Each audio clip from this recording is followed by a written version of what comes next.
سيدنا محمد رسول الله صلى الله عليه وسلم. الحمد لله رب العالمين، أحمدك ربنا حمد الشاكرين وأشكرك شكر المستزيدين، وأستغفرك يا ربنا استغفار المذنبين، وأتوب إليك توبة المنيبين الراجين رحمة رب العالمين، وأستعين بك يا ربنا استعانة من يثق أنه ليس غيرك في الكون معين. وأشهد أن لا إله إلا الله وحده لا شريك له ولي الصالحين، وأشهد أن سيدنا وحبيبنا وعظيمنا وقائدنا ومعلمنا ومخرجنا بفضل الله من الظلمات إلى النور نبي الله محمد خاتم الأنبياء وإمام المرسلين، صل اللهم عليه وعلى آله وصحبه والتابعين ومن تبعهم بإحسان إلى يوم الدين. كل الصلوات والتسليمات، أما بعد، أحبتي في الله رب العالمين، فلا زالت وصيتي لنفسي قبلكم موصولة بتقوى الله، واتقوا الله ويعلمكم الله والله بكل شيء عليم. كما أوصيكم ونفسي بوصية الحبيب رسول الله صلى الله عليه وسلم، قال فيها معلما وهاديا ومرشدا: تركت فيكم ما إن اعتصمتم بهما لن تضلوا بعدي أبدا، كتاب الله وسنتي، فإن أصدق الحديث كلام الله، وخير الهدي هدي محمد صلى الله عليه وسلم، وشر الأمور محدثاتها، وكل محدثة في دين الله بدعة، وكل بدعة ضلالة، وكل ضلالة في النار. وما قل وكفى خير مما كثر وألهى، وإنما توعدون لآت وما أنتم بمعجزين. وبعد، أحبتي في الله رب العالمين، نعيش مستلهمين من قصص أصحاب رسول الله، ومن خيرة خلق الله بعد رسول الله، الذين قال الله فيهم رضي الله عنهم ورضوا عنه، والذين قال الله فيهم من المؤمنين رجال صدقوا ما عاهدوا الله عليه، فمنهم من قضى نحبه ومنهم من ينتظر وما بدلوا تبديلا. كان عنوان اللقاء حول عبد الله بن عباس رضي الله تعالى عنهما، ابن عم رسول الله العباس بن عبد المطلب. لكني كما عودتكم ورأيت أن في حديثي لا بد فيه من درس أو عظة أو عبرة. لا أحب سرد القصص ولا الروايات التي يعلمها الجميع. إذا كان لنا من وقفات حول هذا الصحابي الجليل، هذا الذي لقب بالصحابي مع أن رسول الله مات وهو ابن 13 عام، هذا الذي لقب بحبر الأمة، الحبر يعني البحر والعالم الذي لا حد لعلمه، وترجمان القرآن، المحدث الحافظ، الفقيه المفسر المؤول، روى عن رسول الله صلى الله عليه وسلم 1660 حديث. كان يلازم رسول الله ليتعلم من رسول الله. وكما في الصحيحين أن النبي صلى الله عليه وسلم دعا له بالفقه في الدين، فكان فقيه الأمة. قال: اللهم فقهه في الدين وعلمه التأويل، أي تفسير كتاب الله. لذلك كانت له المكانة بين أصحاب رسول الله صلى الله عليه وسلم،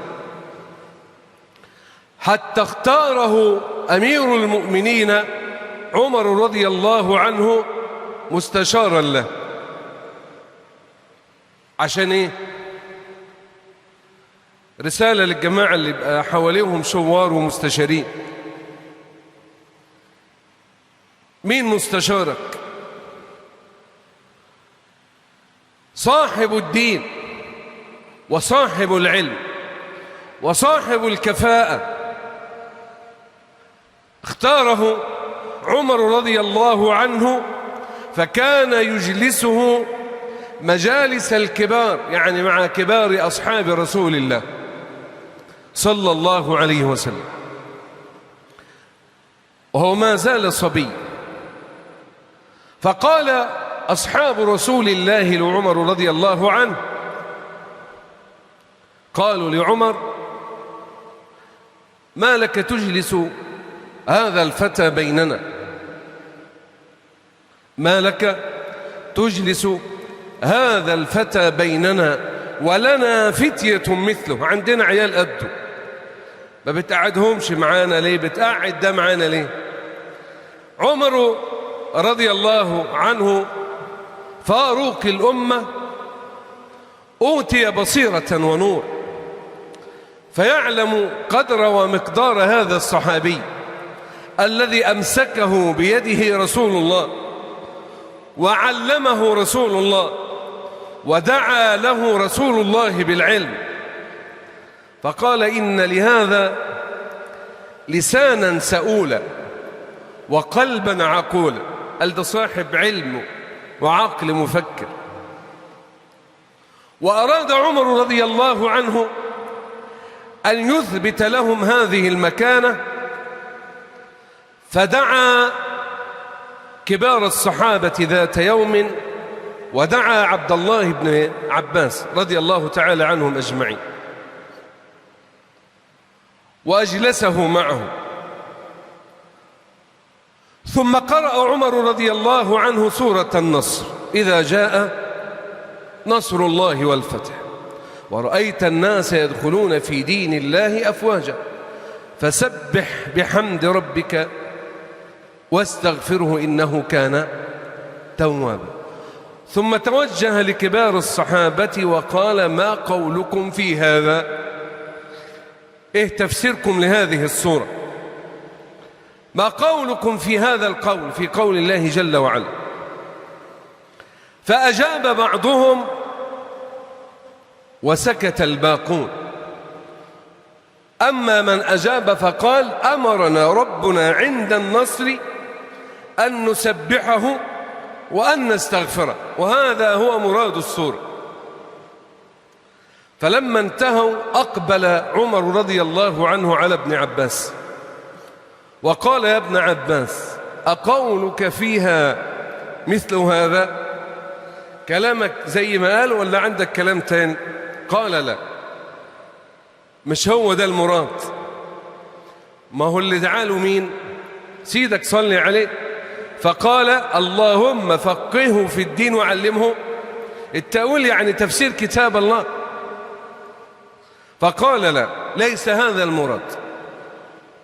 قال: وما المراد إذن يا عبد الله؟ قال: المراد من هذه السورة أن يعلم ربنا نبينا صلى الله عليه وسلم أنه بعد النصر وفتح مكة قد اقترب أجلك يا محمد، فسبح بحمد ربك واستغفره إنه كان توابا.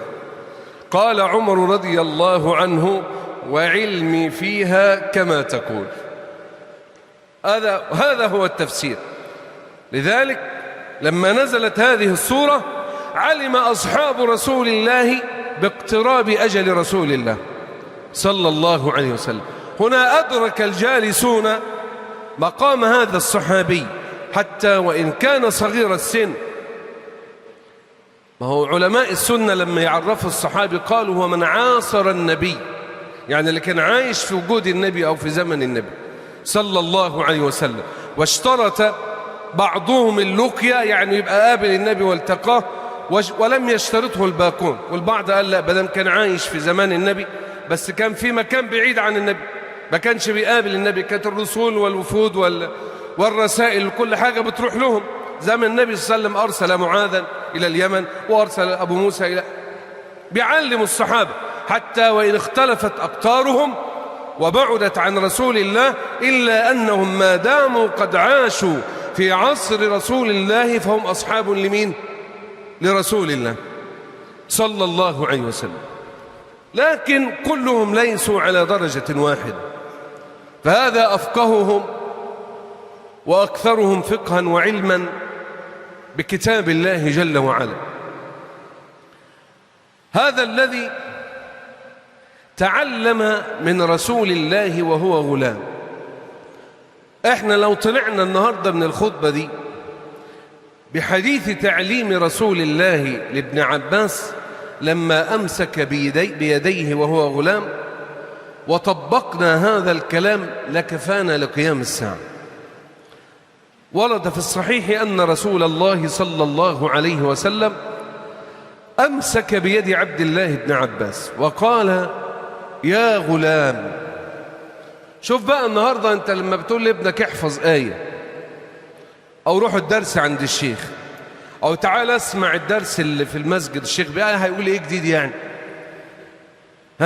تخلص صلاة مثلا هتقول كلمة تلاقي الناس أصلا مش، الناس قاعدة مستعجلة على الخطبة عايزين يلا عشان يعني هو أصلا مستعد للسرعة من قبل ما يسمع. شوف، أما أصحاب رسول الله كانوا يحسنون التلقي، مش عشان يتلقوا العلم، لا لا لا، كان هدفهم من تحصيل العلم العمل، كان هدفهم من تحصيل العلم العمل. وإلا ما احنا بنخطب كل جمعة، وكل جمعة بنوصي الناس بتقوى الله ونحذرهم من الوقوع في الحرام وفعل الحلال ومراقبة الله، والإذاعات شغالة والتليفونات شغالة وكل حاجة شغالة. أمال إيه؟ الناس صاروا يسمعون العلم من أجل الاستماع، يسمع العلم بس، ما نسمع الشيخ ده بيقول ايه، واسمع فلان ده بيقول ايه، واسمع والله ده الراجل ده بيقول كلام حلو، وبعدين ما فائدة الكلام إذا لم يكن له واقع؟ وما فائدة النصيحة إن لم يتبعها عمل؟ أنت عاوز تبقى مع النبي ولا عندك اتجاه تاني؟ عاوز تبقى في صحبة النبي ولا عندك رأي تاني؟ عاوز لما تقف في عرصات القيامة، احنا قاعدين بس مش قادرين نقعد من حر والشمس بيننا ومنها مليارات الأميال، لما تبقى فوق راسنا كده يوم القيامة ومش طايقين، عارف مين هينجيك من هذا الموقف؟ بفضل الله رسول الله، رسول الله. هذا الموقف الذي يقف فيه الناس من شدته وهوله يتمنون الفرار منه ولو إلى النار. ما عدناش يا رب يلا دخلنا النار وخلصنا، ما عدناش قادرين نستحمل. شوف شدة الموقف، يتمنى الناس الخلاص ولو إلى النار، فيبحثون عن من ينجيهم من هذا الموقف، فيتلقفون ويبحثون من له مكانة عند ربه حتى يشفع عند الله فينجيهم من هول هذا الموقف، فيصلون ويحدثون ويسألون من آدم عليه السلام وموسى وعيسى وإبراهيم، كل الأنبياء، كل من يقول لا لا نفسي نفسي. اليوم الموضوع صعب، هذا يوم الدين اللي انت بتقراه في كل ركعة في صلاتك، الحمد لله رب العالمين الرحمن الرحيم مالك يوم الدين. هو المالك وحده في هذا اليوم.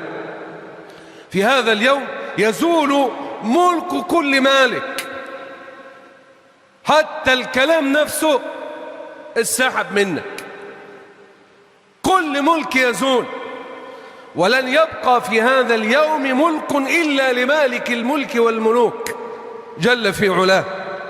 حتى النطق والكلام، يوم يقوم الروح، حتى جبريل عليه السلام والملائكة والكل، يوم يقوم الروح والملائكة صفا لا يتكلمون إلا من أذن له الرحمن وقال صوابا، ذلك اليوم الحق. مين هيخلصنا من المسألة دي؟ رسول الله. يقعد يدوروا مين ما فيش، يقولوا عليكم بمحمد، هو ده بقى حبيب ربنا، صلي عليه صلى الله عليه وسلم، صاحب المقام المحمود والشفاعة العظمى، هو اللي يقول بقى أنا لها أنا لها، ويسجد ويدعي ربنا سبحانه وتعالى حتى يأتيه السلام من السلام والنداء من الرحيم الرحمن: ارفع رأسك وسل تعطى واشفع تشفع.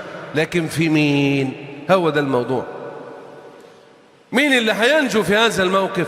كل اللي واقفين حرانين دول؟ لا لا لا، الجماعة اللي ما بيسمعوش ما بجوش أصلا. في ناس أنا عارفهم بالاسم كده وممكن أقول عليهم على المنبر، هم متعودين. طب أنا كل جمعة أشوفه 15 كده متعودين يدخلوا المسجد وأنا هنزل من خطبة، هم. طب ليه؟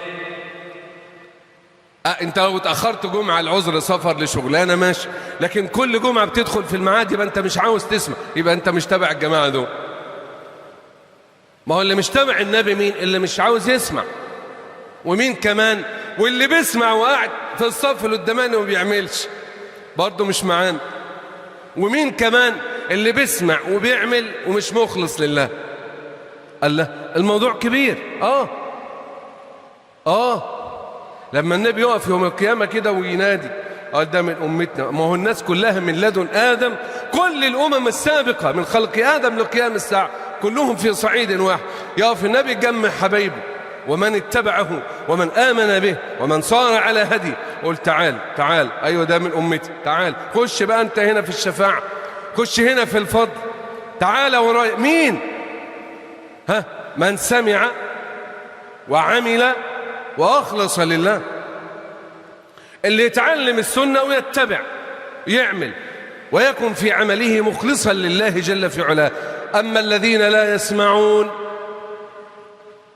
أو الذين يسمعون ولا يعملون أو الذين يسمعون ويعملون ولا يخلصون، 3 دول فين؟ النبي ينادي عليهم يوم القيامة وقال أيوة دول مسلمين، أيوة بطريقهم كانوا مسلمين، لكن أفعالهم ملهاش دعوة بالدين ولا من المسلمين. رسول الله لا يعلم الغيب، دول من أمتي. فأقول لهم تعالوا الملائكة لا استنى، ده احنا اللي كنا بنسجل ونكتب، كراما كاتبين يعلمون ما تفعلون. دول الحفظة، دول الذين أوتوا من علم الله جل في علاه. يقولوا استنى، يقول لهم دول من أمتي، يقولون لا يا محمد صلى الله عليه وسلم فإنك لا تدري ماذا أحدثوا من بعدك. انت بتعرفش كانوا بيعملوا ايه؟ مسلمين لكن بيعملوا أعمال مش من الدين، لا ترقى إلى أخلاق المسلمين، يفعلون من الذنوب والموبقات والمعاصي والمخالفة وترك الطاعات ما يخرجهم من الانتساب إلى سيد البريات صلى الله عليه وسلم. يبقى عايزين نطلع من ابن عباس وعمل ايه؟ بقول له ألا أعلمك كلمة؟ قال له أيوة علمني. شباب تيجي تقول له واحد اسمع وصلي على النبي هقول لك لله، قال لا مش انت هتعمل لي فيها شيخ، انت هتعمل. بقول لك ماشي يا عم. ألا أعلمك كلمات؟ عاوز يتعلم. بلى يا رسول الله. قال اسمع دي، ضرر كده وذهب، كلمات يوزن حروفه توزن بماء الذهب، سطرها لنا رسول الله ليعلمنا ومعلم ابن عباس ومن جاء من بعد ابن عباس إلى قيام الساعة. نتعلم مما تعلم منه ابن عباس رضي الله تعالى عنهما. قال يا غلام احفظ الله يحفظك. طب ايه رأيك في احفظ الله؟ 3 كلمات هم، احفظ الله يحفظك. والله لو واحد عمل بيهم دول لوحدهم يكفوك ودخلوك جنة. 3 كلمات دول بس. احفظ الله يحفظك. ما معنى حفظ الله؟ انت هتحفظ ربنا ازاي؟ أن تحفظ أوامر الله فتفعلها ونواهيه فتجتنبها، بس. ايه المطلوب غير كده؟ أن تأتمر بأوامر الله وأن تنتهي عما نهاك الله عنه. وصايا ابن عباس دي اللي علمها له النبي ضرر. احفظ الله في غيبته، احفظ الله حينما تخلو بمحارم الله، احفظ الله فلا تطعم إلا حلالا، ولا تشرب إلا حلالا، ولا تكسب إلا حلالا، ولا تعمل إلا حلالا، ولا تأكل إلا حلالا، ولا تسمع إلا حلالا. احفظ الله، النتيجة ايه؟ يحفظك. يحفظك فين؟ في الدنيا والآخرة. فالله خير حافظة. وبعد الحفظ تيجي ايه؟ وهو أرحم الراحمين. احفظ الله يحفظ. احفظ الله تجده تجاهك. واحد يبقى ماشي في طريق ربنا ويقع في عثرات، هينجيك لأن انت من أهل الله. أيوة الدنيا فيها ابتلاءات، هتقع وانت يقولك شيخ أنا بصلي وبصوم وبعمل والدنيا مش ضابطة معاي. بيحبك وعاوزك دايما ذكره. وهو فيه ناس كده ان ربنا لو فتح عليها مش هيلاقيهم، مش هتلاقيهم في المسجد ولا هتلاقيهم في عمل الخير. هو له ميزان كده ربنا مديهوله بس على قد دي. لو فتح له شوية مش جاي الجامع، لو وسع له شوية هينشغل في التجارة. انت ما تعرفش حالك. ألا يعلم من خلق وهو اللطيف الخبير؟ هو اللي يعرف خلقه. الله يبسط الرزق لمن يشاء من عباده ويقدر. هو مقدر الأرزاق، يعلم ما يصلحك. انت ممكن شايف ان صلاحك في غناك، لكن الله يعلم ان غناك شر لك، فما يديش لك اللي انت عاوزه. لذلك سيدك يقول ايه؟ صلي عليه: لو علمتم الغيب لاخترتم اللي انت عليه. يعني ما هو خير لك ما انت عليه، واعلم ان ما اصابك لم يكن ليخطئك. اللي جالك ما جالكش غلط، ده هو ده اللي جاي. وما اخطأك يعني اللي ما جالكش لم يكن ليصيبك، ما كانش هيجيلك، مش بتاعك، مقادير مكتوبة. الله يبسط الرزق لمن يشاء ويقدر، ولم يجعله في الأرض بل جعله في السماء، فقال: وفي السماء رزقكم وما توعدون. يبقى أنت عاوز تحفظ ربنا، ما تسعاش للحرام. من أجل الغنى لو أراد أن يغنيك لأغناك وأنت في بيتك. فلا تبحث عن الغنى بالحرام، بالغش وبالرشوة وشهادة الزور وأكل الحقوق وأكل مال اليتام. لا لا لا، تأكل مال اليتام عشان ما هو لو كان عاوز يغنيك كان أغناك بالحلال. احفظ الله يحفظك. احفظ الله تجده تجاهك، هتلاقيه معاك. لما تزنق وانت من أصحاب الله ومن أهل الله هتقول يا رب، هتلاقيها مفتوح.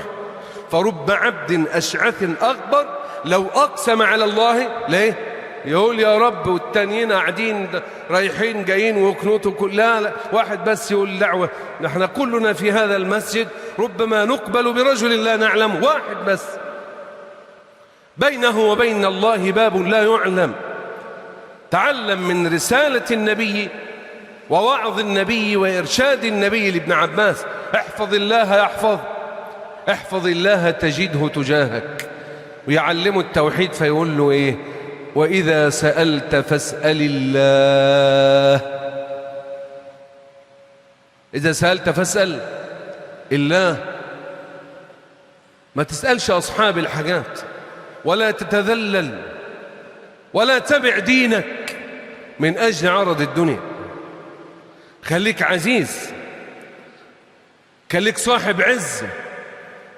المؤمن القوي بإيمانه خير وأحب إلى الله من المؤمن الضعيف. قال في وصف المؤمنين: أذلة على المؤمنين أعزة على الكافرين. خليك عزيز العزيز يحب العزيز صاحب العزة، ومن يستغني يغنيه الله، ومن يستعفف يعفه الله. استعنتك تكون بالله، فهو الذي بيده صاحب القضاء لك حاجة عند واحد عاوزها يقضيها لك، يبقى الشخص ده وما بيديه ملك لمين؟ لله. إذا أراد أن يكون الأمر لك قال كن فيكون. فسبحان الذي بيده ملكوت كل شيء وإليه ترجعون. فليكن ولتكن استعانتك وليكن توكلك على الله وحده. إذا سألت فاسأل الله، وإذا استعنت فاستعن بالله. طب خلي عندك يقين إن اللي جاي لك هو المقدر والمكتوب لك بس، لا بالشطارة ولا لو كنت رحت فين واتجوزت مين وعملت ايه ولو ما كنت، لا لا لا. واعلم أن الأمة لو اجتمعت على أن ينفعوك بشيء، كل الأمة فلن ينفعوك إلا بشيء قد كتبه الله لك. هم أسباب لإرادة مسبب الأسباب جل في علاه. واعلم أن الأمة لو اجتمعت على أن يضروك بشيء فلن يضروك إلا بشيء قد كتبه الله عليك. اللي قالك ده مكتوب ومقدر. رفعت الأقلام وجفت الصحف. اللي مكتوب ومقدر خلصان من زمان، خلصان. لكن يحتاج منك إلى استعانة بالله وتوكل على الله. فأنه يا مولانا في الاثنين، والرضا بالحالتين. وهذا حال المؤمن الذي وصفه رسول الله صلى الله عليه وسلم لما قال عجبا لأمر المؤمن إن أمره كله خير. قال إن أصابته سراء شكر فكان خيرا له، وإن أصابته ضراء صبر فكان خيرا له. أسأل الله أن يجعلني وإياكم ممن يستمعون القول فيتبعون أحسنه. أقول قولي هذا وأستغفر الله لي ولكم فاستغفروه لعلكم ترحمون. الحمد لله رب العالمين، والعاقبة للمتقين ولا عدوان إلا على الظالمين. وأصلي وأسلم على النبي الأمين وعلى آله وصحبه والتابعين ومن تبعهم بإحسان إلى يوم الدين. كل الصلوات والتسليمات. أما بعد، أحبتي في الله،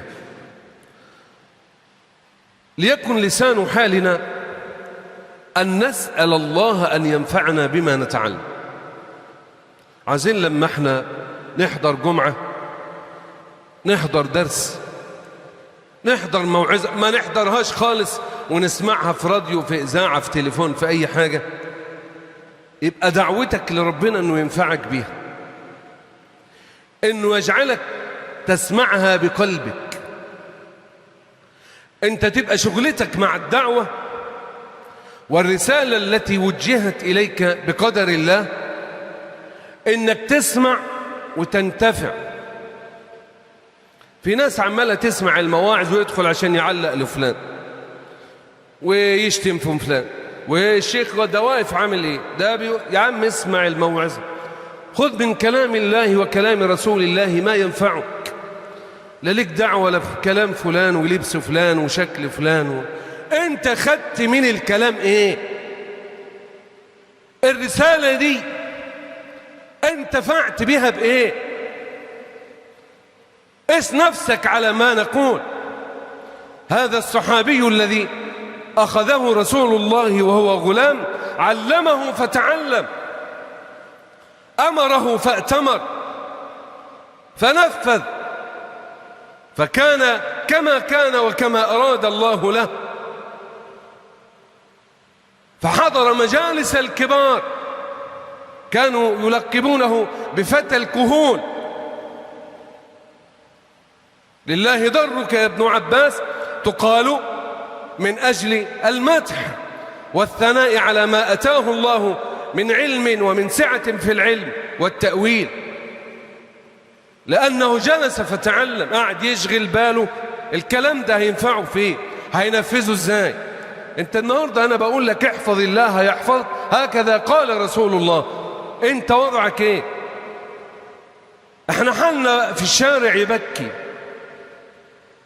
حالنا في الأخلاق وفي المعاملات يبكي. الخطب والمواعظ والدروس والعلوم في اتجاه، وحال المسلمين في اتجاه آخر. صار شغل الناس الشاغل إنه هو عينه على غيره، ده قال، ده عمل، ده راح، ده جاب، ده فلان جاب، ده فلان مسكوه، ده فلان، ده انت فين؟ أين أنت من كلام الله ومن كلام رسول الله؟ انت حالك ايه؟ طب اتعلمت من اللي حصل ايه؟ اتعلمت من اللي سمعته ايه؟ وانت قاعد في الجامع دلوقتي سمعت الموعظة، إن لم تعزم على تغيير حالك فلا نفع لك. وفي إيمانك كلام. ليه؟ لأن الله قال وذكر فإن الذكرى خايفين تقولوا ولا ايه؟ فإن الذكرى تنفع المؤمنين، فيها نفع بس لأهل الإيمان. اللي عازم انه يطلع يغير من حاله، لأن كلنا إلى زوال. أيوة يا عم هتموت، والله هتموت، زي ما أبوك مات وجد أبوك مات، هتموت وهتسال وهتتحاسب. فلا تغرنك الحياة الدنيا ولا يغرنك بالله الغرور. خليش الشيطان يغرك، والعمر يغرك، والشطارة تغرك، والفلوس تغرك، والمنصب يغرك، ونجري خلف شهوات لا قيمة لها، لا قيمة لها ولا وزن لها.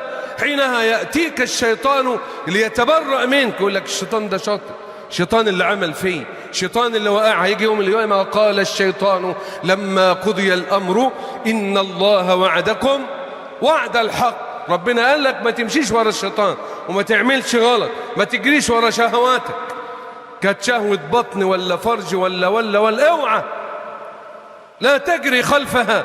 إن الله وعدكم وعد الحق ووعدتكم فأخلفتكم وما كان لي عليكم من سلطان إلا أن دعوتكم فاستجبتم لي فلا تلوموني. ده الشيطان اللي بقى يقول لك كده، طلع لك لسانه ويضحك عليك، يقول لك وقعت يا معلم، ايه رأيك؟ فلا تلوموني ولوموا أنفسكم ما أنا بمصرخكم، يعني أنا مش هنجيكم، وما أنتم بمصرخي، وانتم مش هتنجوني. مفيش حد هينجي حد. اللي وقع على معصية وختم له بها، أسأل الله الثبات على الطاعة، أسأل الله أن يختم لنا بالإيمان، أسأل الله أن يحيينا على ذكره وعبادته، وأن يقبضنا على ذكره وعبادته، وأن يبعثنا على ذكره وعبادته. احرص عشان المسألة مش سهلة. حسن الختام مسألة مش في إيدك، ده خاف منها سيدنا النبي. سيدنا النبي خاف منها، وكان كل يوم يدعو رسول الله قائل اللهم يا مثبت القلوب ثبت قلبي على دينك، يا مصرف القلوب صرف قلبي على طاعتك. وسيدنا أبو بكر يقول له أنت ده صاحب النبي، وإذ هما في الغار إذ يقول له عاوز إيه تاني؟ ويأتيك السلام من السلام ومن المبشرين بالجنة، والنبي يقول لو إيمان الأمة كله في كفة وانت في كفة انت تغلب، ومش عارف تخش تصلي بينا لأنك مش عارف تمسك نفسك من البكاء. ما كانش يصلي سيدنا أبو بكر بالناس، عارف ليه؟ كان يقول الله أكبر الحمد لله يعيط، عنده رقة مش قادر. طب خايف من ايه بعد كل ده؟ كل الأمانات دي معاك، كل الصكوك دي معاك، وماذا تخشى؟ قال لا آمن مكر الله وإن كانت إحدى قدماي في الجنة. وإحنا ليه بقينا نؤمن مكر الله؟ بقينا نتجرأ على المخالفات والمعاصي والذنوب.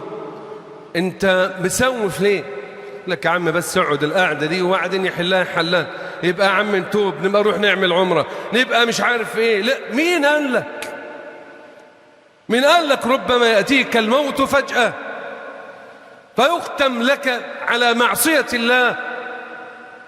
لذلك يقول سيدنا النبي لابن عباس احفظ الله يحفظك. احفظ الله تجده تجاهك. معنى احفظ الله أي راقب الله. راقب الله في السر والعلن. راقب الله بعينك وبلسانك وبسمعك وبفرجك وجهك، كل حاجة خلاها خايفة من ربنا. احفظ الله في كل حال. احفظ ربنا عشان يحفظك، عشان يبقى معاك، عشان لما تقول يا رب يسترك، عشان لما تقول يا رب يغفر لك، عشان لما تقول يا رب وانت في ضيقة يفرج عنك. انت ما عندكش صبر على الطاعة ليه؟ مشغول بالدم ليه؟ زائلة زائلة قال الله فيها وما الحياة الدنيا إلا. طب وايه تاني بعد كده، بعد ربنا ما يقول لك ويقول هي حياة الغرور ومتاع الغرور ولهو ولعب وإن الدار الآخرة لهي الحيوان، أي الحياة الدائمة. وكل ده وانت لسه معلق فيها وفي شهواتها ليه؟ تعلم كما علم رسول الله ابن عمه عبد الله بن عباس رضي الله تعالى عنهما. أسأل الله أن يحشرنا في زمرتهم وأن يجمعنا بصحبتهم مع النبي صلى الله عليه وسلم. اللهم اجعلنا من المراقبين لك في السر والعلانية، من المتوكلين عليك، من التائبين إليك، من المخلصين لك. ارفع مقتك وغضبك عنا ولا تسلط علينا بذنوبنا من لا يخافك ولا يرحمنا. ارحمنا فإنك بنا راحم، ولا تعذبنا فأنت علينا قادر.